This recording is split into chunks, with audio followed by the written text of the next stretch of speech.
La ilaha illallah wahdahu la syarikalah wa asyhadu anna Muhammadan abduhu wa rasuluhu wa ba'du. Panggung kalbu kajimaran mana puji nu janten paeng asati puja nu janten paeng sasa ungkapan rasa syukur hayurang sami-sami sanggakeun ka Allah Maha Ghaffur anu maparin ka urang sadaya saeueur kanikmatan nu teu tiasa kaukur. Pamugi sadaya kanikmatan anu manten napasikeun ka urang sadaya kurang sadaya baris didiakeun ka madan kasayang. Pamoge-oge sadaya lengkah sang pamaksadan urang sadaya kayipatan baris janten amal kasih peueun Allah Subhanahu wa taala. Ibu bapak anu kusim kuring dihormat, melanjutkan agenda Ramadan kita hari ini pada ahad kedua telah hadir bersama kita Al-Ustaz Profesor Latif Latiful Hayat. Beliau merupakan guru besar di bidang hukum internasional di Fakultas Hukum Universitas Padjadjaran.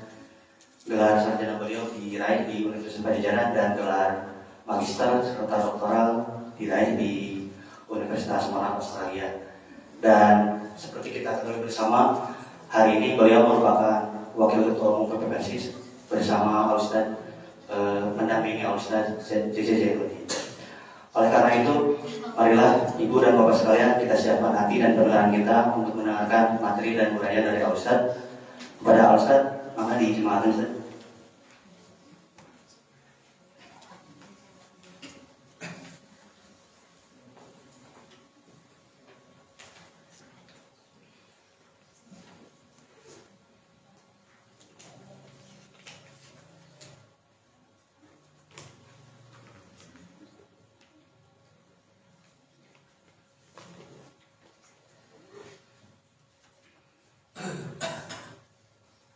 Alhamdulillah alladzi bi rahmatihi yatarhamu ibadul mu'minun wa bi inayatihi wa taufiqihi yahtaru dhalun. Asyhadu an la ilaha illallah wa asyhadu anna Muhammadan abduhu wa rasuluh alladzi la nabiyya ba'dahu. Alhamdulillah kita memanjatkan syukur kepada Allah Subhanahu wa taala yang telah mempertemukan kembali kita dengan bulan Ramadan tahun ini. Kita diberi kesehatan oleh Allah Subhanahu wa taala sehingga dapat melaksanakan ibadah saum. Mudah-mudahan saum kita dan amaliyah lainnya diterima oleh Allah Subhanahu wa taala. Bapak-bapak, ibu-ibu, jamaah rahimakumullah, untuk tema kali ini yang akan saya sampaikan adalah terkait dengan taubat dan istighfar. Dua istilah atau dua terminologi yang paling sering ya kita ucapkan dan kita dengar. Kemungkinan kita agak salah memahami pengertian dari istighfar dan taubat itu. Karena kalau kedua istilah itu diterjemahkan ke bahasa Indonesia, maka akan dimaknai sama, yaitu ampunan. Jadi orang yang beristighfar dia memohon ampunan, orang yang bertaubat mohon ampunan dan begitu. Tapi ada titik perbedaan di antara keduanya yang nanti akan kita bahas. Nah, di dalam Al-Quran sendiri kedua istilah itu banyak diungkap. Bahkan ada satu surat yang diberi nama surat At-Taubah, surat Taubat, At-Taubah. Nah, bapak-bapak, ibu-ibu, kita akan kaji dulu pengertian secara harfiah dari taubat dan istighfar ini.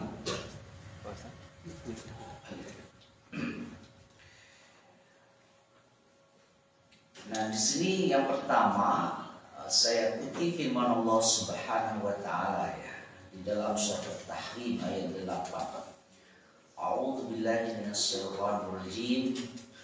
Ya ayyuhalladzina amanu tubu ilallahi taubatan nasuha. Wahai orang-orang yang beriman, bertobatlah kepada Allah dengan taubatan nasuha. dengan tobat yang sebenar-benarnya, semurni-murninya.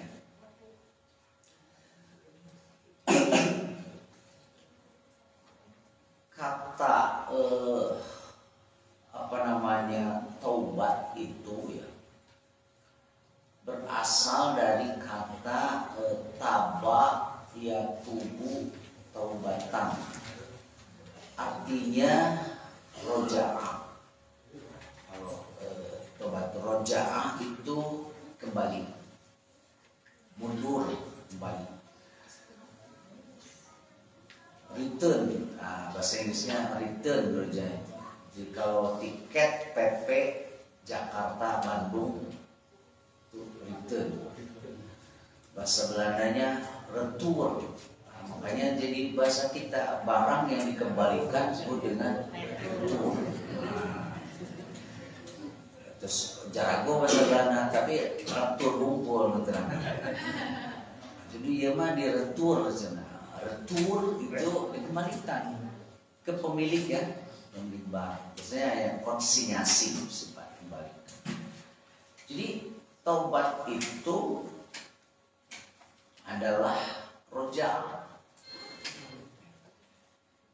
Gimana yang dimaksud? Kira-kira begini penjelasannya. Kita ini sebagai manusia, sebagai makhluk Allah Subhanahu wa Ta'ala, kan secara fitrah adalah dilahirkan dalam keadaan bersih, tidak membawa dosa, tidak sebagai manusia. Berbeda dengan konsepsi dalam ajaran Nasrani umpamanya, di mana mereka mengenal dosa asal, dosa bawaan, original sin, dosa bawaan. Karena katanya Adam itu dan Hawa istrinya sebagai nenek moyang kita kan berdosa.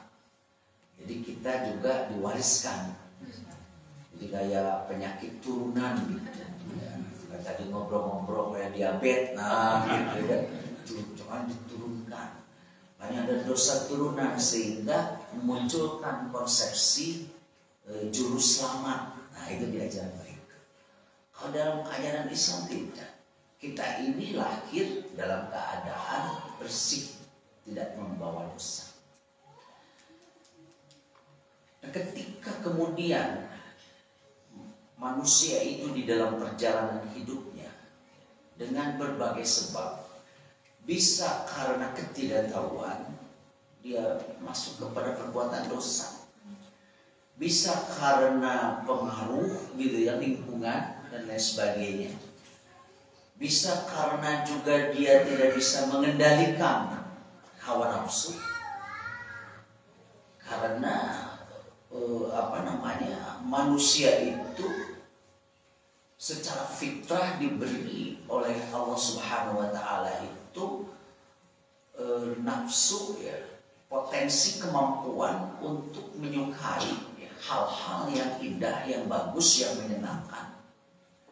Nah, ketika fitrah tersebut tidak kemudian dapat dibatasi oleh dua hal, oleh ajaran Islam dalam ini wahyu begitu, atau si otaknya itu tidak berjalan. Nah, jadi penjelasannya begini. Kata Ibnu Taimiyah, manusia itu diberi fitrah. Yang pertama adalah al-fitrah al-munazzalah, itu wahyu. Jadi agar kita hidup itu lurus, berada pada jalan Allah Subhanahu wa Ta'ala, maka diturunkan wahyu lewat Rasulnya untuk memimpin manusia. Itu secara fitrah. Karena manusia itu memiliki banyak keterbatasan. Wahyulah sebagai pedoman. Itu fitrah al-munazzalah. Yang kedua, manusia juga dianugerahi oleh Allah Subhanahu wa Ta'ala itu tiga hal. Yang pertama adalah quwwatul aql. Pertama, yaitu kekuatan, power, nalar, akal. Nalar itu reasoning, nalar dalam bahasa Sunda. Kalau bahasa Sunda kan nalar teh talaran artosna ngapalkeun. Jadi menalar itu menggunakan akal, berlogika. Itu fitrah tuh manusia. Makanya yang menyebabkan manusia itu berbeda dengan makhluk yang lainnya karena nalarnya itu kena akal. Kalau hewan itu hanya bisa bersuara saja. Hewan itu tidak bisa bernalar. Makanya kenapa manusia oleh para ahli mantik diistilahkan dengan hayawanun natik, dengan hewan yang bernalar. Jadi kita ini juga hewan, tapi bernalar. Kalau selain manusia itu tidak bernalar, hanya bisa bersuara saja. Ayam juga bersuara, tapi bukan bernalar. Makanya manusia itu tidak hanya asal bunyi, tidak asbun gitu ya. Ucapannya itu harus dapat dipahami. Dapat dipahami. Hayawanun natik dapat dipahami. Sehingga manusia yang ucapannya tidak logis turun dia menjadi majnun. Seorang mah naon katanya kurang saeunan gitu ya. Kurang saeunan. Kurang sasetrip gitu bahasanya. Kurang sasetrip. Kalau sebut orang gila kan Rasul juga sudah boleh menyebut gitu. Nah, disebut majnun itu Bapak-bapak, ibu-ibu, karena akalnya tertutup. Majnun dari kata jan, tertutup. Jadi orang majnun itu tertutup akalnya. Dia tidak memiliki jalan keluar. Jadi orang yang majnun itu tertutup akal, dia banyak masalah. Kemudian gak bisa menyelesaikan. Dan dia juga antara lain kehilangan ya, tidak memiliki tempat untuk berkonsultasi gitu ya. Makanya ngegerebek gitu bahasa itu ya. Nah makanya perlu tuh silaturahim, berkonsultasi. Ya kalau ada masalah itu bahasanya curhat. Jadi ulah minang teuing curhat ya. Karena yang dicurhati bisa-bisa gila dia. Iya, karena mendengarkan curhat orang itu juga pusing. Coba tiap hari curhat pusing. Ya, bisa ikut gila malah di situ. Makanya supaya tidak gila, yang dicurhati itu ya psikolog, psikiater, dokter, bayar kalau curhat di situ. Ya, datang ke dokter. Ada keluhan apa tuh? 500.000. Karena dokter juga bisa sakit. Tiap hari dicurhati penyakit. Gak ada datang ke dokter yang tidak membawa keluhan. Itu keluhan semua. Ke psikolog juga sama, bayar. Kalau ke ustadz gak usah bayar. Dan saya dengar gak ada ustadz yang gila karena dicurhati rumahnya. Belum ada ya? Belum, masa ada ustadz gila gitu. Jadi menunjukkan kalau majnun itu tertutup aja, udah poeken, angkat 20.000 suara ternyata gak nalar dia, gak logik kan gitu kan. Makanya kalau yang demikian kata lo gak usah beribadah. Gak usah beribadah tuh. Ya rufi al-qalam amsalah tatin 'anil majnun hatta yaqila. Dari yang majnun sampai kemudian akalnya berfungsi kembali. Nah manusia itu dikasih kuatul akal, maka dia bermakrifat kepada Allah, bisa membedakan mana yang benar, mana yang salah, mana yang baik, mana yang tidak baik itu dengan akalnya. Nah maka suka disebut dengan akal sehat, common sense, nah, begitu ya. Itu fitrah diberikan kepada manusia. Yang kedua, Allah juga memberikan kepada manusia itu quwwatus syahwat. Itu kekuatan, daya untuk menyukai hal-hal yang indah, yang menyenangkan. Makanya orang-orang itu kalau lihat dengan baju yang bagus, senang dia. Lihat kendaraan yang bagus, senang dia. Laki-laki melihat perempuan yang cantik nih, senang dia. Itu yang normal kan? Begitu juga perempuan. Makanya Allah mengatakan, "Zuina linnas hubbus syahawati minan nisa wal banin wal qanatiril muqantarah minadz dzahabi wal fiddah." Itu manusia dihiasi. Jadi kalau manusia menyukai hal yang indah, yang bagus, itu fitrah, kuatus syahwat namanya, syahwati. Jadi syahwat itu bukan hanya bersifat birahi, yang libido gitu, seksual, bukan, tapi kemampuan ya, kekuatan, daya, power untuk menyukai hal yang indah. Itu fitrah manusia. Kalau yang sudah terganggu, enggak dia. Yang majnun itu enggak bisa membedakan mana yang indah mana yang tidak.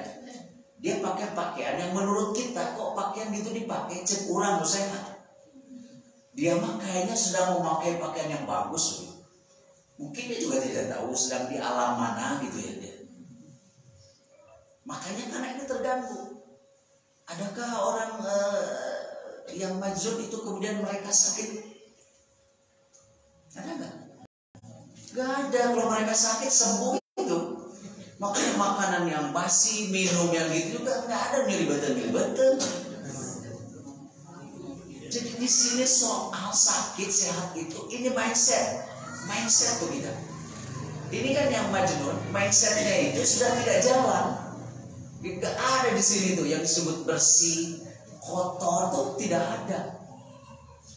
Makanya ari urang mah nu sehat lamun lapar teh ka restoran, ke rumah makan, kalau dia mah ke tempat sampah. Gak ada syahwat di situ. Am gitu. Sugan ujung-ujung jadi betul. Gak ada. Ya. Karena ininya sudah koslet. Mindset dia di situ. Nah, makanya manusia itu ditentukan oleh ini akal yang sudah. Coba kalau saya kasih ke bapak-bapak, ibu-ibu, karena kan semua orang sudah tahu yang namanya kematian itu akhir dari kehidupan. Banyak kasih tahu ini, ibu tuh paling juga 3 minggu lagi usianya, langsung mau dek dahar, mau nasare gitu jadi. Ininya udah terganggu, misalnya mbak, udah terganggu ini. Ya, sebagaimana saya suka berkelakar ngasih contoh itu. Ada ibu-ibu datang ke dokter, tanya sama dokter, ada yang karawas gitu, saya, nah apa dia, sumpingkan dia, yang mangsing, kan ibu-ibu mah akhirnya langsung baik, bapak-bapak mah gak ada urusan, ya pak ya, langsing oke, baiklah mau penting ayu, ibu mah mangsing, dokter teh parios. Itu berdasarkan Pak Mario Selma, ibu teh seni kondewi ya sebenarnya. Kayak Senin Payung jam 4. Langsung ke piuhan itu. Wah digarok. Tedek dahar, tedek minum, tedek ngomong. Mending ngalian jam juga ada. Kayaknya jadi keren. Begitu Rebo, Kemis, Jumat lah gitu. Tekulang, tetuang, tadinya langsung. Mindsetnya di sini udah kematian. Mana ada orang udah dikasih tahu sama gede maut yang dahar. Mindset. Yang ada di sini kematian. Mindset. Wah, Senin jam 10, wah lebih kerap. Begitu teng jam 4. Jadi ngegorowok kita mah. Bawa cina mama ke dokter, kaget kan dia. Nah, jadi nyarios ini. Langsung pindah dokter tuh. Langsung nama. Dasar dokter tuh kan bohong. Korek mau tiap obat, binte. Hari sewa dokter teh. Hari ibu kan sumpingkan dia teh, ayo langsing. Eta salina atau selangsing kedah nama ke abdi teh menuhunkeun. Nah, buat ngamak orang yang langsing. Jadi bapak-bapak, ibu-ibu yang langsing kasih aja tuh berita buruk. Iya. Iya, berita buruk itu karena mindsetnya langsung berubah. Jadi di dia saja kuatul akalnya penentunya itu. Nah, makanya kita harus berpikir positif. Pokoknya orang sehat di situ ya. Orang berpositif begitu situ sehat. Ari anu majnun, iya nah mindsetnya rusak, gak ada deh. Makanya saraf lelahnya juga dia sudah tidak bekerja. Jadi badai mapas kalau kita mau capek tara ayah atau anu geloma hangengo moal ayah, ya moal ayah kacapek. Nah itu ya, itu kuatul syahwat. Yang ketiga kuatul godok. Kuatul godok itu adalah fitrah yang diberikan kepada manusia untuk menjauhi hal-hal yang membahayakan. Itu fitrah manusia. Jadi manusia normal mah lamun geus jelas dibahaya teh ngajauhan. Itu manusia yang normal. Dan itu fitrah. Fitrah itu. Eta teh dahareun teh haseup dia udah jadi gitu. Tapi ketika dia terganggu kuatul akalnya kayak Majnun, nah Majnun teh ya diwakkeun. Gitu tuh, punya kuatul akal. Nah, apabila kuatul akal nih bisa mengendalikan kuatul syahwat dan juga bisa mengaktifkan kuatul godok, maka melahirkan nafsul mutmainnah, jiwa yang tenang. Kan ari kahoyong jalmi mah tanpa ujung, tungtungan. Kahoyong jalmi namanya kahoyong. Mamanya dia punya penghasilan katakanlah hanya 10 juta, tapi dah SEO 10 juta punya 10 juta. Dia punya anak 3. Dari ada dia lapangan ada bumi, duduk kamarna 4 badannya. 4 ya. 10 juta. Kena air kendaraan. Kalau hitung-hitung kayak waduh, berarti orang cicilannya sebulan karena 20 juta lebih. Kemudian otaknya dia bekerja, waktu kita bikin rumah seefisien mungkin. Yang penting si rumah ini menjadi tempat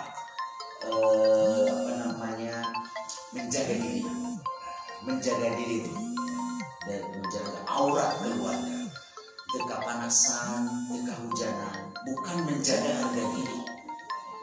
Yang mahal itu adalah bukan menjaga diri, menjaga harga diri itu yang mahal.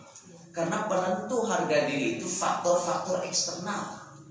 Lamun orang hidup di lingkungan mamanya yang ternyata ini penghasilan lebih tinggi dari itu, harga diri ikut juga tuh. Itu yang mahal, gak ada akhirnya. Lalu untuk menjaga diri kita, cukup kita berlindung. Kendaraan fungsinya kan transportasi. Kendaraan itu berbahaya kalau kemudian memiliki fungsi menjaga harga diri, status sosial. Lamun maksakeun 20 juta, akal udah tunduk kepada kuatul syahwat. Kuatul godok juga tidak memberikan rem. Hati-hati ini dari mana 10 juta lagi? Di mana kedas lagi orang punya pinjol segala macam gitu. Jadi imah nu dipikaya jadi begitu, tapi umal poe nu nagih teureun. Bagaimana nikmat hidup seperti itu? Kenapa? Karena kuatul akalnya dikalahkan oleh kuatul syahwat. Terus dia kan menaik. Kuatul godok tidak memberikan rem, alarm, peringatan, jangan. Akhirnya ketika kuatul akal itu dikalahkan oleh kuatul syahwat, kuatul godok juga tidak aktif memberikan peringatan, maka yang lahir itu adalah nafsul amarah. Nah, nafsul amarah kan mendatangkan ketidaktentraman, gitu. Nah maka manusia itu kontrolnya itu adalah kuwatul akal. Dan itu yang membedakan dengan makhluk yang lain. Jadi harus jalan. Kita menyebutnya akal sehat. Ini memiliki nilai-nilai universal. Si kuwatul akal itu. Kan jam sampai bangsal sakit hitung panikmat. Akhirnya maksimal orang yang nyicil teh 6 juta nu obat untuk sehari-hari. Akal. Nah, kalau sudah demikian maka akan jadilah dia memiliki nafsul mutmainnah. Nah, perbuatan dosa itu antara lain dikarenakan kuat fitrah al-munazzalah si wahyu itu tidak dijadikan oleh dia pedoman. Kemudian akal kita juga tidak bekerja, akhirnya terjerumus dia kepada dosa. Karena tadi kahoyong begitu penghasilan 10 juta. Kalau dia kebetulan katakanlah umpamanya pegawai pemerintah, pegawai perusahaan yang punya kewenangan, maka dia akan melakukan penyalahgunaan kekuasaan, penyalahgunaan kewenangan, jadilah korupsi. Kan begitu. Dosa kan akan dia bekerja. Apalagi kan di Indonesia itu sudah aneh-aneh. Kayak kasus yang sekarang sudah heboh. Pegawai eselon 3 punya harta 500 miliar. Si Rafael Alun Trisambodo itu sampai anaknya pakai Rubicon tuh harganya 1,7 miliar. Gaduh tak Bapak Ibu?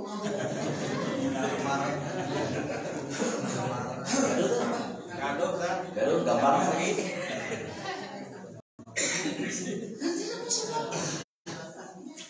Nah itu kan kuat syahwatnya dia. Keinginan dari kahoyong pas daerah ke sami. Tara ayah jalmi anu mimpi yang miskin tadi impikan dia datang sorangan kemiskinan. Wah gaduh kira miskin kena bilang mana oke. Ayah teh anu gaduh cita-cita mimpi gitu. Bahkan lamun mimpi miskin dia telah dibejakeun, lamun mimpi beunghar dibejakeun. Jeung kabarna teh lamun mimpi miskin sok lila saret. Tapi nalika mimpi beunghar takara ge erek kurang hitung duit. Udah. Mata mimpi beunghar mah carioskeun. Aya nu kantos mimpi lebat ka surga. Aya carioskeun. Surga. Tapi lamun mimpi asup neraka moal. Soalnya sieun disebut bener ieu anak-anak tapi kayak mimpi gitu deh. Gak ada yang mimpi kemiskinan gitu. Nah, jadi di kita itu mengikuti itu sahabat yang tadi. Wah, hidupnya gitu. Akhirnya penyalahgunaan kekuasaan. Kan datang ke pajak tuh bayar pajak. Ayo bayar pajak sebenarnya 200 miliar. Bayar pajak 200 miliar. Dan dicincai gitu. Kan dia yang tahu. Si buring duit kayaknya bayar pajak tak pernah apal pembacaan orang bayar. Saya suka minta asisten di kantor tulis setiap tahun itu. Saya bayar setiap tahun sekitar 17 juta tuh. Pasak pajak penghasilan tuh acan nanti bangsa. Mami mudah di rumah makan dia kan orang kayak bayar pajak 10%. Yang bayar dia pajak. Ayah honor-honoran sampai terima pajak harus dipotong.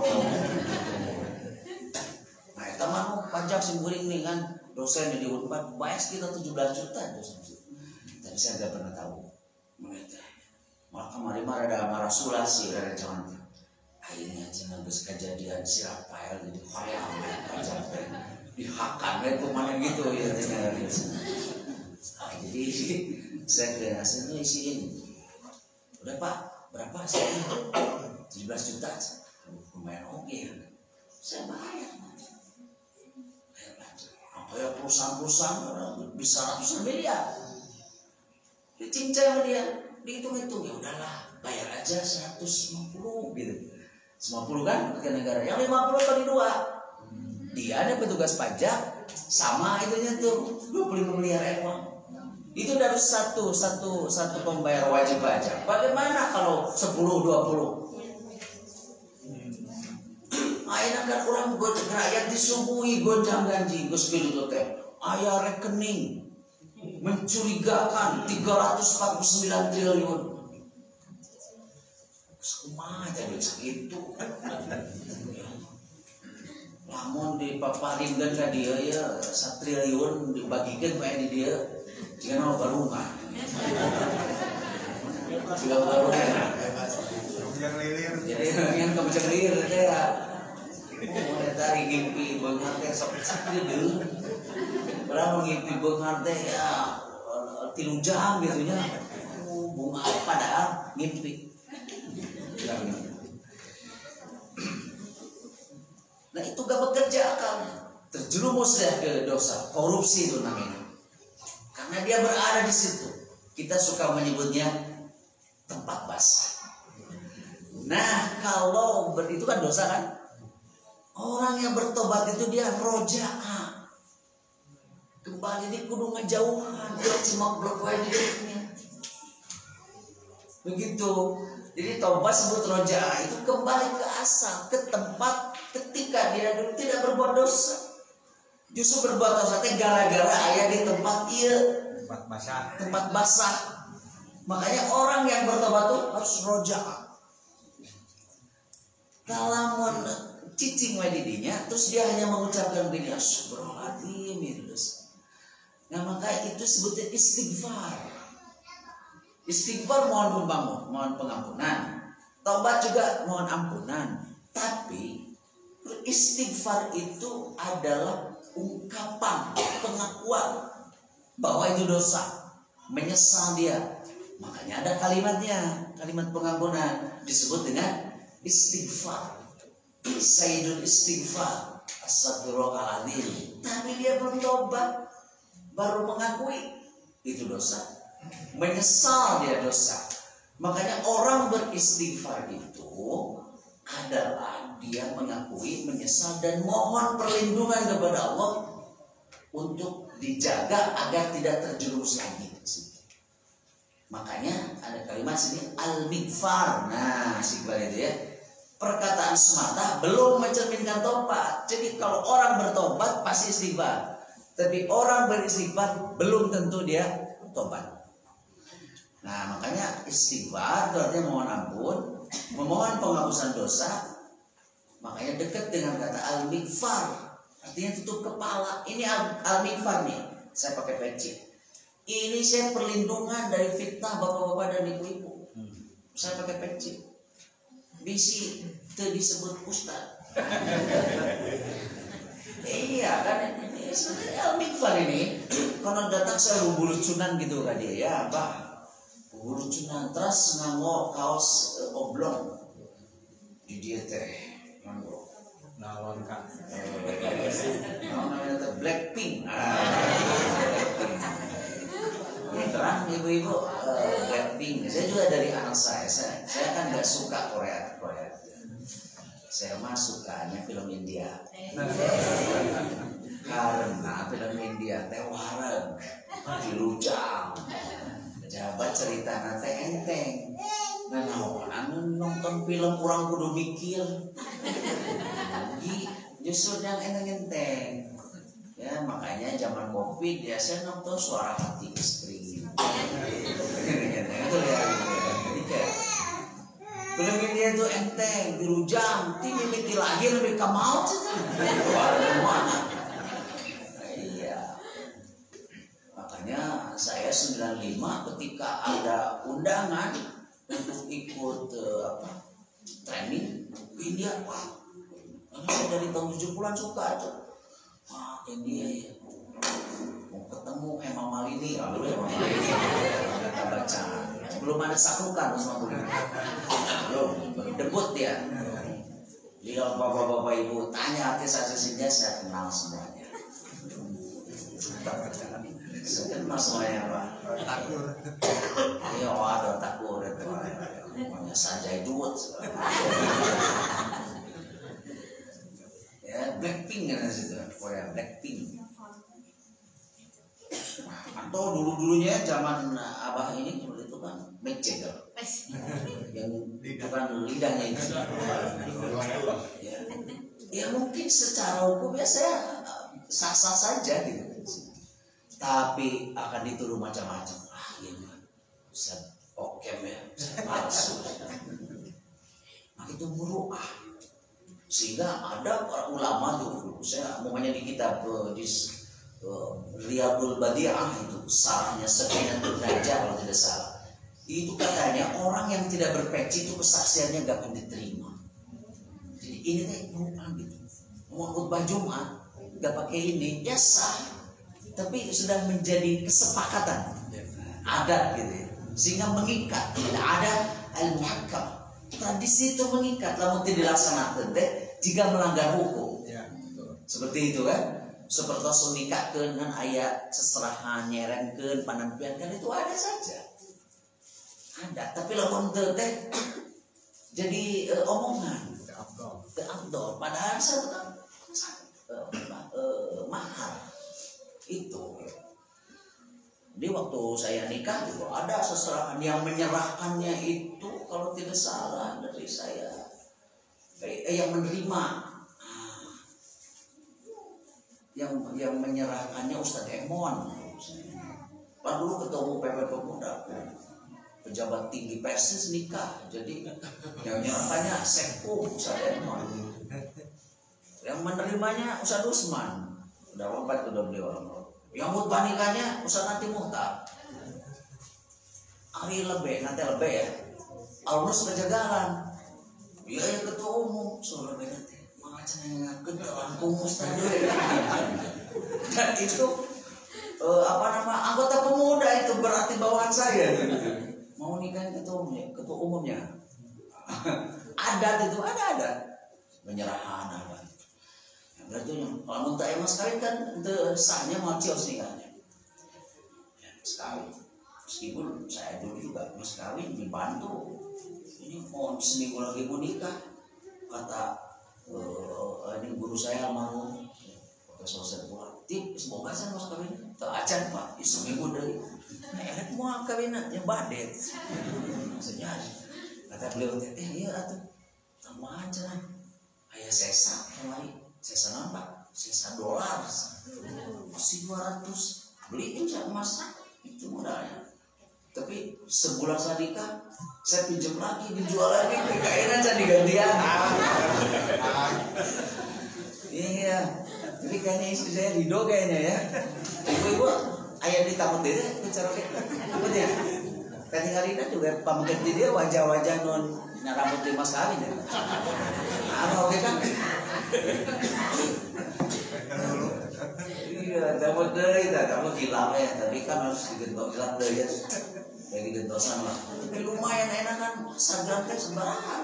1 juta ya, 1 juta, aduh, berarti kamu 20 juta, 20 gram deh, 2 juta, lumayan ya. Hari kebungkur sih barang. Bayar pajak, 17 juta bang dibayar. Nah. Jadi itu kan saya melindungi, ini perlindungan ini an-nikfa dari fitnah gitu kan ya.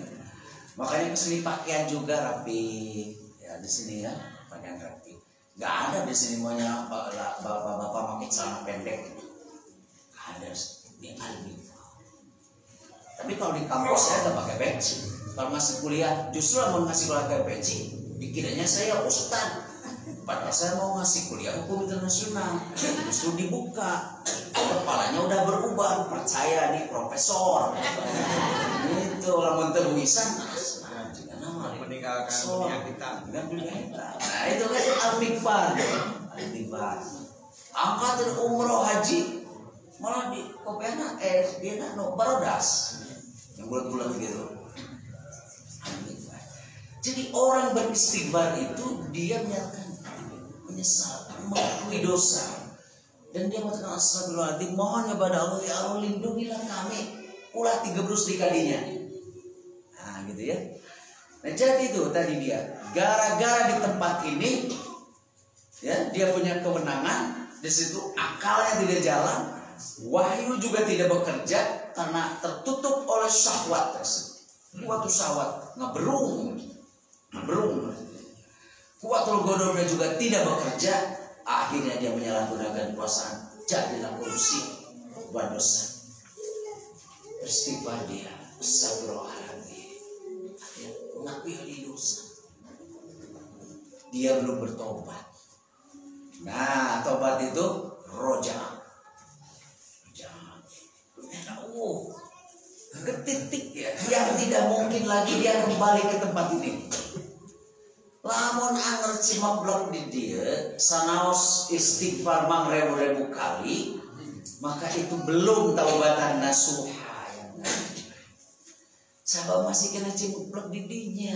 Eta nuku orang sunah sok disebut tobat sambal. Jadi tobat sambal teh geus kubu lada, tapi cowet nanti anger di dinya. Sesehawe terus. Jadi ini ibarat namun orang jauh kan itu istighfar dengan sesehawe terus. Sesehawe, tapi dia tidak pergi, tidak meninggalkan tempat itu. Pasti colderi. Nah gitu. Nah tobat itu perjalanan dia. Makanya istighfar itu terkait dengan ucapan, penyesalan. Tapi kalau tobat itu perbuatan. Perbuatan harus jauh. Nah, jauh tuh dia nggak ada lagi, nggak mau lagi tempat di sini dia nggak mau. Jauh saja. Dan ternyata bapak-bapak ibu itu belum menjadi taubatan nasuha. Kalau hanya jauh ke sini belum. Harus ditutup perbuatan dosa yang tadi. Maka suka disebut dengan kifarat. Ya, kifarat. Kifarat itu intinya sebetulnya menutup perbuatan dosa dengan perbuatan yang 180 derajat beda dengan perbuatan dosa. Namanya amal soleh. Jadi orang yang bertobat itu dia bersifat harus mengakui dulu bahwa itu perbuatan dosa dan dia menyesal, mohon perlindungan kepada Allah untuk tidak kembali lagi berbuat dosa dan kemudian dia melakukan perbuatan tobat itu. Setelah jauh, maka dia akan memproduksi amal-amal soleh untuk menutup perbuatan dosa yang tadi. Jadi gak cukup kalau tidak disertai dengan amal soleh. Maka suka disebut kifarat, penutup dosa. Begitu. Jadi kifarat itu adalah amal-amal soleh. Makanya bapak-bapak ibu-ibu, kalau betul ya, umpamanya dalam satu hari ini nih, ada 10 juta orang yang bertobat, maka minimal akan ada 10 juta kebaikan. Jangan-jangan di kita tobat dimanai hanya ucapan saja, istighfar saja. Begitu, padahal orang yang bertobat itu mesti berbuat kebaikan. Nah, coba lihat tuh di bawahnya ya, paling bawah.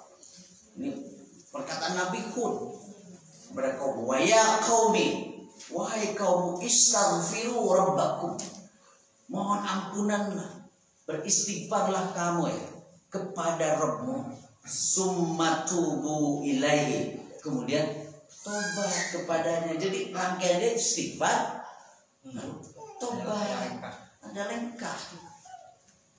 Jadi kita memahaminya itu istighfar dan tobat itu begitu saja ucapan.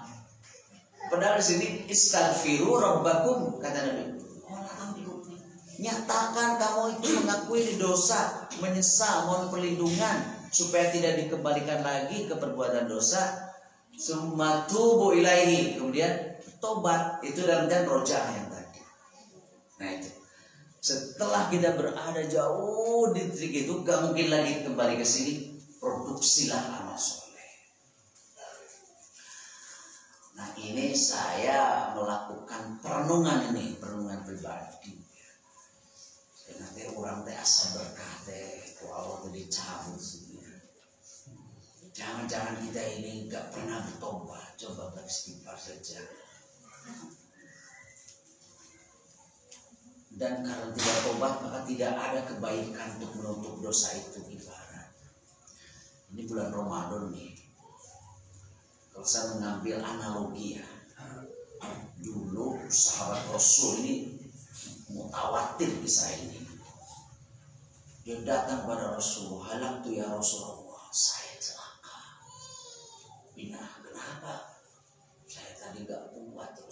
saya berhubungan dengan istri saya. Oh, kata Rasul, sudah tutup tuh sama kifarat gitu. Kamu saum syahraini mutatabi'ain, bulan terus. Nah, berarti kalau diambil 30 nih 60. Bantaran seberapa poin? Poin. Tapi menutupnya dengan 60. Jadi lamun dosa na hiji berarti bisa ditutup itu dosa dengan 60 kebaikan. Lamun kieu mah tadi sahabat cepet teh yang geus ganti we puasa sapoe deui jiga nama dina sabulan 10 kali eta. Bae da sapoe ieu. Kieu 60. Ya kodokannya siapa gitu kan gitu. Ini 60 tuh kiparatnya. Berarti nih kalau kita sekarang ada persoalan yang dihadapi oleh negeri ini kata pejabatnya, ini kata pejabat bukan kata saya. Saya belum jadi pejabat.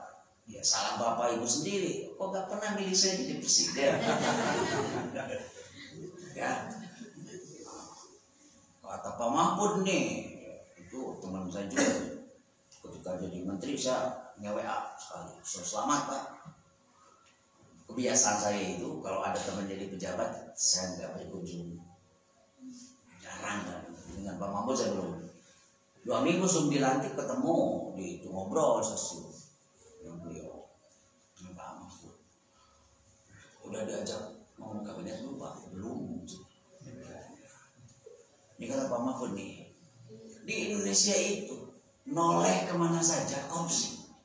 Ingali kakak tubuh korupsi, Pak Enca korupsi, karep sana sih makan banyak di korupsi, ketukang korupsi, anak korupsi. Jadi di mana-mana teh sekali budan korupsi. Bingung tuh negara, mana caranya? Dihukum paling memang dihukum jadi amankan nilai itu. Padahal kan yang penting duit itu kembali. Nah, orang koruptor pada hukum 16 tahun dari duit itu kembalikan anggar rakyat tuh. Makanya ada program untuk memiskinkan koruptor.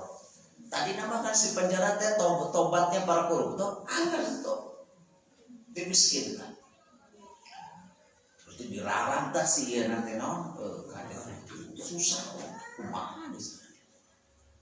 Karena gak jelas tuh hitungannya kumaha ya caranya. Ini saya usulin dari sini usul. Tadi kan nih korupsi dia benar-benar orang. Bawahnya dia korupsi 100 miliar. Dosa 100 miliar duit rakyat. Saya bayar pajak. Ibu-ibu bayar pajak, bapak bayar pajak, meme dahar pajak lah, pajak. Semua jemaah haji ke bayar pajak itu bayar. Tiket itu udah termasuk pajak. Dulu kan ada airport tax namanya, 100.000 kalau tidak salah. Terus sekarang udah include di situ, udah termasuk tiket bayar pajak. Di hotel di Saudi itu dinaikkan kan 300% itu, makanya jadi mahal. Kita lihat Saudi itu menganggap ibadah haji itu komoditas. Jadi awis 300% itu naik biaya hotel aja. Korupsi sesuai. Bagaimana cara memiskinkan untuk kifaratnya? Coba kalau memakai yang tadi, 1 hari dia batal, terus 60. Jadi lamun koruptor dia harus kifaratnya itu mengembalikan duit 60 kali duit yang dia korupsi. Kalau dia korupsi 100 miliar kali 60 berarti berapa? 6.000 miliar teh 6 triliun. Jika nama mikir-mikir 1000 kali korupsi lamun kudu ngambalikan 6 triliun. Atuh da aya nama kifarat nah enteng teuing. Malah aya jaksa. Kebetulan perempuan lagi. Kur memang di sidang mah tara dijilbab, begitu di sidang jadi dijilbab. Jaksa itu. Dan dia disuap karena memberikan surat apa ya pembebasan apa gitu. Buronan ke jaksa. Mah dihukum 4 tahun berapa ya? Harusnya berlipat-lipat karena dia penegak hukum. Harusnya berlipat-lipat. Gitu. Jadi koruptor korupsi. Ini 50 miliar paling dihukum 6 tahun, 7 tahun, 5 tahun juga sekaluan, siap ke lagi mau aja. Jadi yang ada di kita itu ternyata cuma istighfar melulu. Tobatnya gak ada karena kifaratnya juga tidak ditegakkan. Nah, ini saya bantu ini negara. Saya usul 60 lah, 60 kali duit sebenarnya. Harus kembalikan duit ke negara 60 kali duit yang dikorupsi. Kalau korupsi 1 miliar kali 60 miliar kembalikan. Jika nama mikir-mikir. Jadi bapak-bapak, ibu-ibu, taubat itu adalah perubahan sikap terkait dengan perbuatan, yaitu orang yang bertobat itu adalah mereka yang memproduksi kebaikan-kebaikan. Nah, makanya ini di bagian akhir ya, tanda-tanda diterimanya taubat. Nah, ya, tanda-tandanya diterimanya taubat. Satu, keadaan orang yang bertaubat lebih baik dari sebelumnya.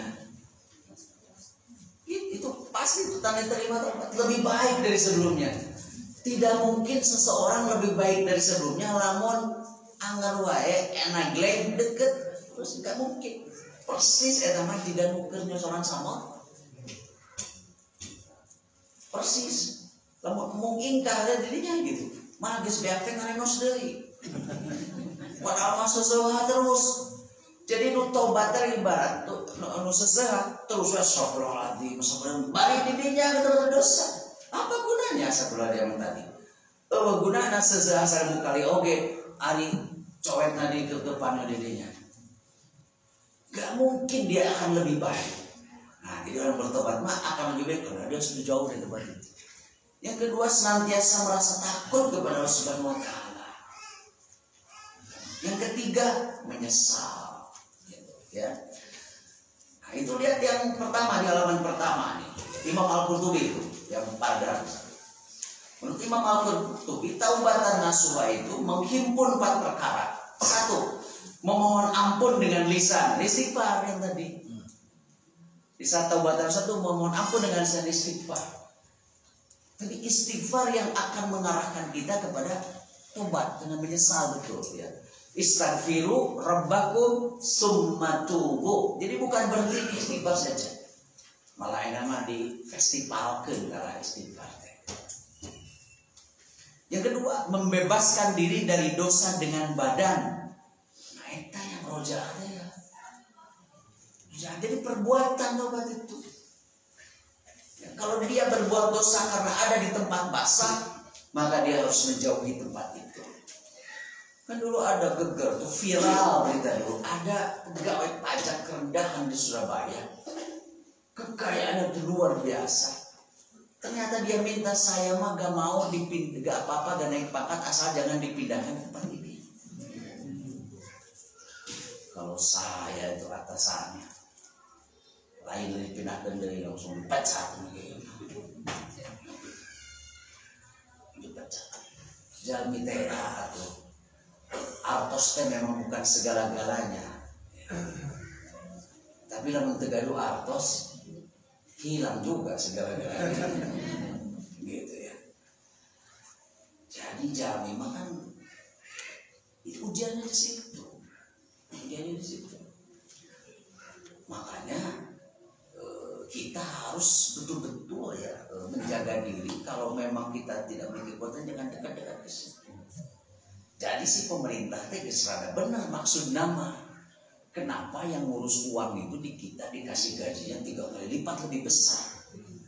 Tapi tak eta nu ngaranna duit ibarat kita minum air garam. Kulantaran ningali duit gede menang sakit itu cek urang mah gede. Dia udah gaji 3 kali lipat, tapi Allah nasa saeutik. Jadi kembali lagi ke masalah keimanan. Tadi syaratnya tobat itu semakin takut kepada Allah. Nah, kalau orang berbuat dosa itu betul-betul dia tidak takut kepada Allah karena menganggap Allah tidak ada. Karena tauhidnya tauhid rendahan, disebut tidak ada yang melihat lamun teu aya jalmi nu ningalikeun. Itu kan tauhid pada umumnya kita sekarang. Jadi nalika teu aya jalmi mah aman we. Itu yang terjadi. Jadi pada prakteknya bapak-bapak ibu-ibu, tauhid itu belum bekerja di kita, belum bekerja. Bahkan saya suka bikin joke gitu ya, heureuy lah gitu. Kenapa? di pesantren itu ada mata pelajaran tauhid, lamun ujian nanti kudu aya pengawas. Ironis, akhirnya memang tidak bertauhid. Kan itu diajarkan Allah tuh maha melihat, maha mendengar, maha mengetahui. Tuh ketika pelajaran tauhid diawasi, akhirnya kita itu seolah-olah diajari Allah tuh tidak maha melihat, tidak maha mendengar, tidak maha mengetahui. Makanya cobalah, gak usah ada pengawas di pesantren untuk semua mata pelajaran, gak ada pengawas. Untuk pendidikannya pakai alat bantu aja serang dengan teknologi. Dan jelema mah ayeuna malah leuwih percaya sieun kana ku teknologi tibatan ku Allah. Jelema jujur ku teknologi mah sok bapak-bapak lebat ke ATM. Tuntun teu nipu eta pin dirobih ku urang. Robih sekali, 3 kali asup di blok. Tapi lamun lain ke teknologi maka jangan acing saya itulah 2 angka masa angka begitu. Itu yang terjadi. Nah, jadi sekarang kerusakan yang di Indonesia itu kan di Indonesia semua ada tuh anugerah Allah, kecuali kejujuran tidak ada. Makanya biaya ketidakjujuran mahal dibentuk KPK. Itu karena ketidakjujuran. Dibentuk KPK lain kaeureun korupsi teh. Beuki loba. Itu di Indonesia begitu. Narkoba.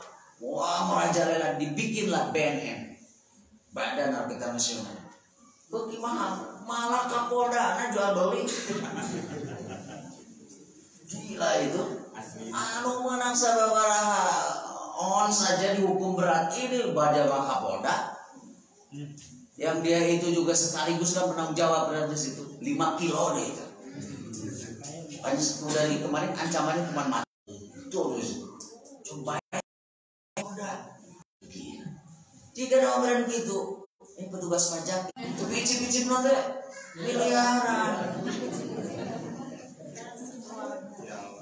Itu semua krisis tauhid, bapak-bapak ibu. Awal dianggap tidak ada. Makanya harus mulai dari itu, sehingga untuk pendidikan anak, pendidikan keluarga kita, Allah lewat simbol manusia yang namanya Luqman. Kita tidak perlu sekarang untuk membahas Luqman teh orang mana itu memang tidak diminta. Luqman disebut Luqmanul Hakim karena dia mengajarkan hikmah. Luqmanul Hakim. Al-Quran gak menyebut Luqmanul Hakim. Wa idh qala Luqmanu libnihi wa huwa ya'iduhu ya bunayya la tusyrik billah. Intinya kan jangan musyrik, itu kamu harus bertauhid kepada Allah. Allah itu maha melihat, maha mendengar, maha mengetahui. Tidak ada perbuatan yang tidak diketahui oleh Allah. Itu pendidikan kejujuran pertama-tama. Makanya bapak-bapak, ibu-ibu, tugas orang tua itu yang tidak bisa didelegasikan adalah mendidik akidah. Kalau kepintaran, keilmuan serahkan kepada ahlinya, ulah dibalik. Karena manusia itu oleh Allah Subhanahu wa taala lewat simbol Luqman itu dianugerahi yang namanya orang tua itu punya hikmah. Begitu jadi orang tua, otomatis kita itu punya kearifan. Lamun sudah dikolot, sagoreng patut nah kolot. Tidak mau anaknya itu jelek seperti dia. Ya kolot nanti seperti nanti katakanlah kolot nanti umpamanya yang benernya jeger dulu. Ngeslah nih juga bapak jadi jeger. Raya. Mana yang aku rusak sekolah, itulah juga bapak. Gitu. Tapi kalau ada ibu nak ulah jadi sekir, mana yang aku rusak sekolah, ulah juga bapak mana yang kata mau keributan ya teman. Ini banyak panjangan, berkepanjangan itu ya. Mau ayah budak adat dasar mana juga bapak mana? Sebab apa? Nah tuh makin naik. Gitu ya. Hikmah. Orang tua itu mendidik dengan hikmahnya, bukan dengan ilmunya.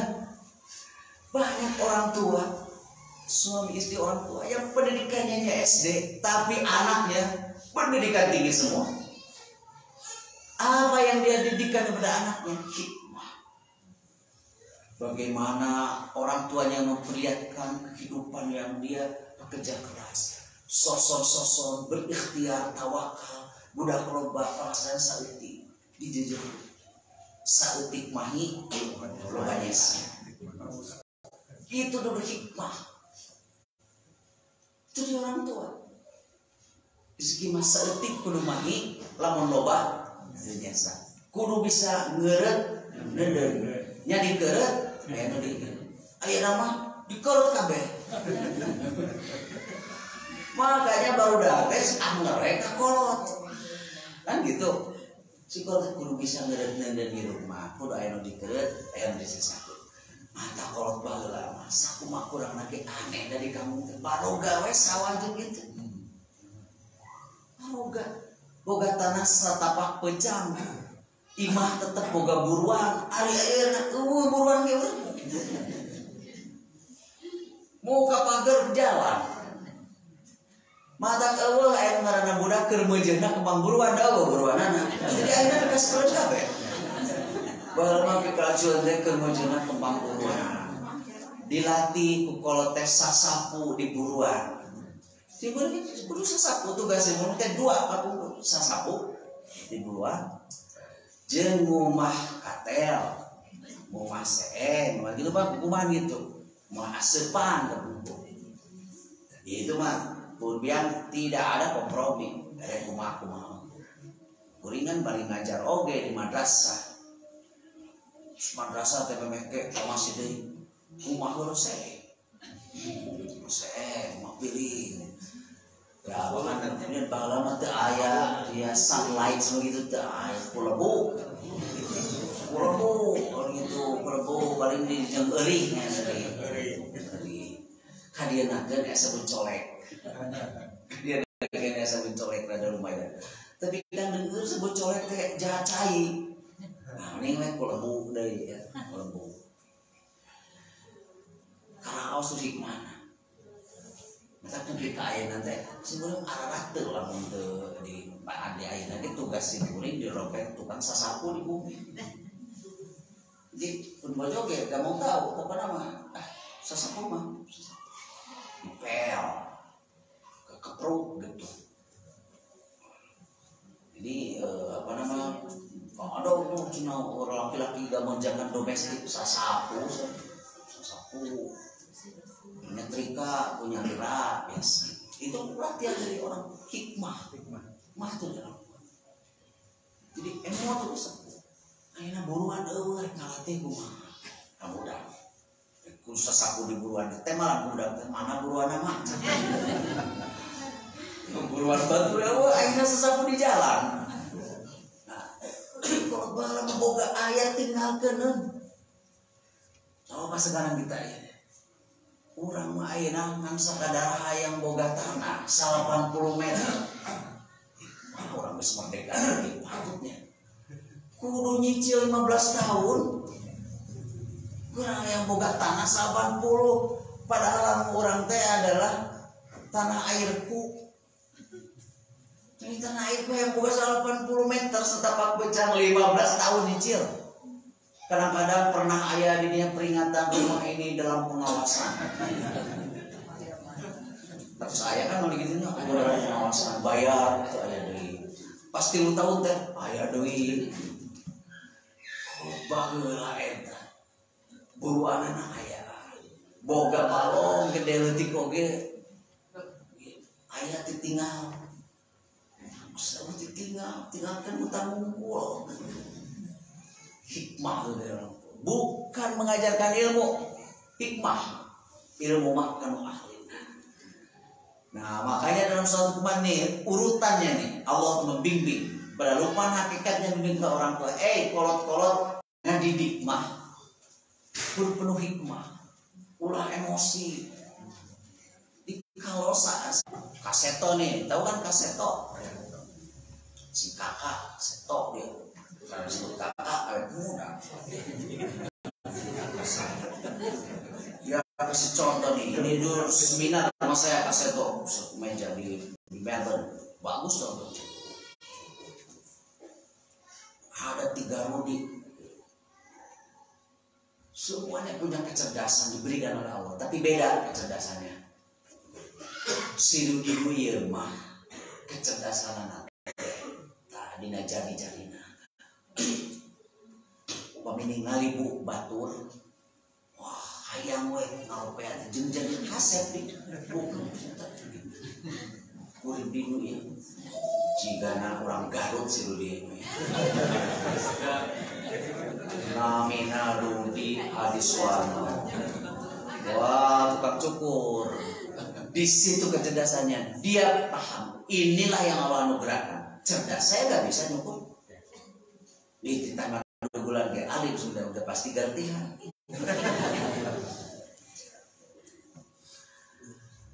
Di situ kecerdasannya dan dia optimalkan agar oleh Allah. Dicukur karo dari suara mah bisa 15.000 bah. Wow. 300.000 paling sedikit. Jadi pas abah karo di suara ya terus anyar sendiri. Ganteng dia. Di situ kecerdasannya. Kalau kesuksesan itu identik dengan kemasyhuran, masyhur dia. Kalau identik dengan kekayaan, kaya dia cuy. Kan ujungnya ke situ. Berarti dia di situ. Ulah diamak lamun boga budak, orang di situ kecerdasan itu. Itu kecerdasan. Rudi Hadiswarno. Rudi no ieu mah teu bisa nyukur. Tapi lamun disodorkeun tah sasamaraan kurang curi nganggur dia. Aku jadi ke dia tak 15 menit angus halus ditata disajikannya gitu pika-pika. Kan persoalan kenikmatan itu persepsi. Kata sejarah nyebut urui ngarui cenah kan kabayang mah ibu-ibu loh cuping baso terus langsung lah ka dieu. Ibu-ibu makan baso teh rukun kehidupan lo. Ibu-ibu mah karena persepsi di sini mohon geus kabayang lada panas wah sesuatu teh gitu kan. Nah Rudi naon ya Rudi cerdas eta. Bari ngawadul masakna teh rong ngeunah. Ari teu boga kecerdasan mah di gram. Gula sakit gram. Ningali di YouTube, wah sebenarnya gitu. Teu ngeunah. Kita pada amat tinggal di YouTube di gram, wah udah di gram berkualitas gitu. Kalau batur biasa kemarin nyengir. Tapi yang cerdas tadi itu ya bari ngobrol. Loh, kecerdasan sih. Kalau kesuksesan itu kemasyhuran, masyhur dia. Kesuksesan itu dengan banyaknya uang, berapa kalau satu kali tampil gitu. Apalagi kebanyakan chef itu laki-laki, chef Arjuna, chef Juna. Mahal itu bang, mahal sih. Hari orang mah ada, bisa. Saya juga kalau dikasih lauknya 2 we, namun tadi goreng belum. Ayo gak ada kecerdasan sih goreng. Bisa asupan benteng mas sarwa, rekomah gitu. Begitu kan? Rudi, situ kecerdasannya. Gak memaksakan dia, kudu jadi ahli matematika. Udah di situ. Yang ketiga Rudi ini mah bisa masak, bisa nyukur, tapi lamun ngitung sakumaha rumit nulain mah geus pusing gitu ka pangi-pangi si Rudi ieu mah anteng nepi ka subuh ge tentu nu ieu namina Rudi Habibi konsisten Habibie itu di situ. Seandainya dia tidak konsisten gak akan jadi presiden. Dia diundang ke Pak Harto sebab dia keahliannya kan di situ teknologi konsisten Habibie konsisten tuh Habibie konsisten kecerdasan di situ, tegal leader. Jadi ketika dia bersih modalnya dari situ, konsisten Pak di situ. Nah jadi kalau di ruang kelas ada 25 murid, ada 25 kecerdasan. Makanya kita juga orang tua gak usah mengutuki anak kita dasar mereka belenggu juga bapak maneh. Bapak maneh. Untung bapak nak kerewe. Lamun aya kumaha? Ya. Dan memang ibu tuh konon katanya, konon ibunya Thomas Alva Edison susah terima surat. Isi surat itu dari sekolah saya kembalikan ini putra ibu Alva Edison ini karena dia idiot, bodoh, gak bisa mengikuti pelajaran. Itu ibu bijaksana.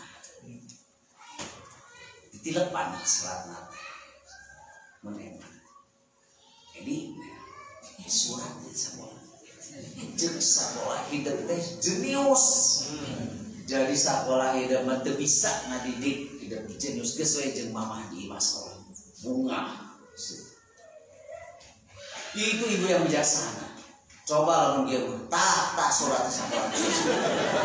Jeung sekolah mana itu belgo. Ayo meres pepe. Dihakan pasti tak jajan cilok, basreng, cilok segala rupa. Belgo mana persis juga bawa mana. Nya budak teh ku sakola geus gitu di imah jadi habis ya masa depannya. Jeung ibu nanti, jeung mama sakola, wah bunga mana. Dididik karakter. Apa yang terjadi? Tinggal kau apa Edison. Jadi ibunya dalam ini tampaknya dia ngalaran penuh di nanti mana anak kerja sedikit. Pasti. Belajar dengan gembira. Di orang kadang-kadang penuh stres diajar itu kan. Penuh stres, diberi angka. Di rapot angka, jangan rapot tapi asin angka. Kan angka itu tidak bisa berbicara banyak. Anak saya sekolah SD juga di Australia semua kasih rapot kanal angka. Jadi ketika saya dipanggil oleh guru itu memang bermanfaat. Gila sih gue bener, ini anak Anda ini yang ini nih tampaknya dia belum berminat untuk menghitung, dia minatnya ke baca. Jadi udah anak Anda ini kayaknya bodoh macam-macam. Belum berminat, nanti beberapa bulan juga pasti itu biasa. Tapi dia membacanya. Gitu rapatnya itu. Bab ini untuk semua diapresiasi. Anak-anak memiliki kecerdasan masing-masing. Nah, tapi itu tadi orang tua itu akidah, tauhid. Itu yang tidak boleh didelegasikan. Nah, makanya urutannya kata Allah nih lewat Luqman, ya bunaya edukahi. Jadi ulang mengajar pada tipe kolotot. Makanya budak anu dek diajar ku kolot ada cerik. Terus ya, gitu berapa? Cibit, cibit harejo, cibit. Ibu-ibu kan ras. Cing eta sok ditungtungan nu tadi teh ya. Bari dicibit sebut mana juga bapak mana. Ya bunaya kan resosik anaki. Indaha intaku misqala habbatin min khardalin. Anak ning lamun teh aya bubuk leutik khardal atau nano siki sasawi leutik es kuning leutik ka katingali lah keur maleutik min khardalin fatakun fi sadratin aw fis samawati aw fil ardh. Tidak alun ke takalubur atau bebes ke negara pasti mual kapangi mungkin jelema mas mual kapangi tapi ya tibi Allah begitu kamu Allah sanajan bubuk letik di alun bener di alun mau nih itu pendidikan kau singkat kata cek sepuh dari lewat teman sing jujur hidup. Ulah disebut aman pagawean lamun lepas tina panempo jelema. Urang ayeuna kejujuran teh sebatas lamun aya keneh nu ningali moal. Begitu teh aya aman. Berarti nganggap Allah teh teu maha. Itulah yang terjadi, maka di Indonesia terjadi krisis kejujuran. Bahkan orang tua juga tidak mau punya anak jujur sabab sok miskin. Jadi orang menganggap jujur pangkat miskin. si boy ibu keur ngalamun kunaon ibu tepun terus 15 tahun di damel. Aduh motor second. Saur nama pun anak mah eta jujur teuing. Padahal cik atulah ngepot saeutik mah. Kan gitu. Bisa ngepot saeutik. Jadi ngangros gitu bukan budak jujur tuh. Dan akhirnya memang orang jujur di negara kita itu dimusuhi. Kunaon ieu jujur teuing cenah. Mau bisa bekerja sama, jadi jujur teh bekerja sama.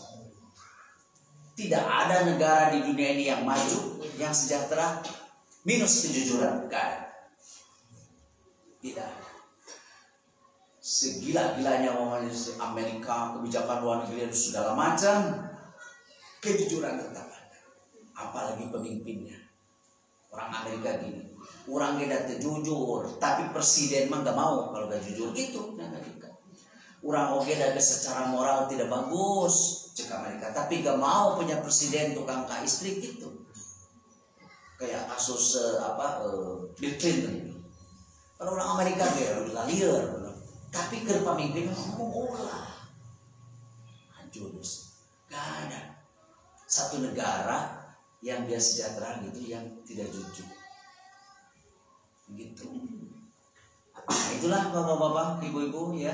Jadi istighfar sesudah supaya kita tidak terjumus kepada dosa, antara lain dia orang berbuat dosa teh nganggap Allah teh tidak ada, berarti tauhid kita lemah.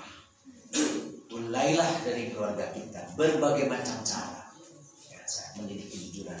Saya umpamanya dari sejak kecil saya simpan uang itu di mana-mana, tapi gak berani anak saya nyentuh. Berani, makanya sebenarnya nggak berani. Mau ada dompet sampai di situ. Kalau gitu pasti Pak tadi ada ini beli gas apa gitu ngambil terus. Jangan kecil-kecil. Ada sejak kecil simpan di mana? Kan untuk mengecek gitu, mengecek. Makanya begitu ada kasus kita punya dulu waktu anak-anak kecil itu ada sekarang namanya asisten rumah tangga, asisten ya, asisten. Ada nih uang itu. Saya tanya, nggak mungkin anak saya itu. Betul ya. Jadi kita didik anak kita, bukan mengajarkan ilmu tauhid, eta mah lain bagian orang. Ada orang yang ilmu tauhid nah ada tauhidnya butut. Karena cuma bicara filsafat ketuhanan. Tuhan di dunia, Tuhan di mana? Hanya Tuhan di luhur, berarti di anak Allah, berarti di kaca batu ini itu kan ilmu filsafat. Kita orang tua mengajarkan tauhid. Yang tadi itu panduannya, yang pertama kejujuran. Baru setelah itu terbentuk ya bunaya aqimis shalah. Lamun geus kuat tauhidna sanajan urang salat budak urang. Tapi lamun didikna teh salat kelantaran parentah teh urang ngumpul, lamun ditukeun urang mah pasti. Itulah Bapak Ibu. Udah 9:30, mudah bisa langsung ke Cigaditri, mudah-mudahan nyampe setengah jam ya. Itu yang bisa saya sampaikan Bapak Ibu. Mudah-mudahan ada dan manfaatnya. Mudah-mudahan juga ibadah saum Ramadan kita diterima oleh Allah Subhanahu wa taala. Pada pagi hari ini ada 2 ibadah yang kita gabungkan, mencari ilmu dan kita sedang melaksanakan ibadah saum. Aku qouli hadza wa assalamualaikum warahmatullahi wabarakatuh.